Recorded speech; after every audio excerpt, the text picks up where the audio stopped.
Dema hilbijartina dersên Kurdî ye. Roja dawî 12 Sibatê ye. Bi hilbijartina dersên Kurdî hûn dikarin di hefteyê de 2 saetan dersa Kurdî bidin zarokên xwe. Ji bo dersa Kurdî li pol û sinifekî were vekirin, divê herî kêm 12 xwendekar dersa Kurdî hilbijêrin. Werin em bi hev re binêrin ku em çawa dikarin dersa Kurdî hilbijêrin. Herin dibistanê û ji bo dersa Kurdî formek bixwazin. Di formê de rasterast dersa Kurdî nayê nivîsandin.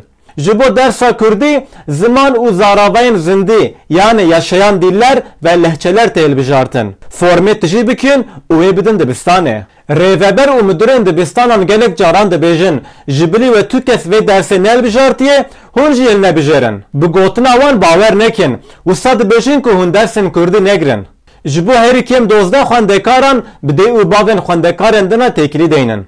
Eger yek ji we dê û bavê din jî qayîl bikin û 12 îmzayan kom bike hûn dikarin polek ava bikin. Ger rêveber û müdürên dibistanê rêl ber we bigire û ji were astengî derxe hûn dikarin rêveber û mamosteyan li ser cîmerê gilî bikin.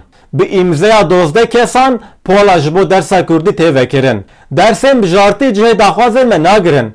Lê ji bo destpêkê be jî vê mafê xwe bikar bînin. Ji bîr nekin ku roja dawî 12 Sibatê ye.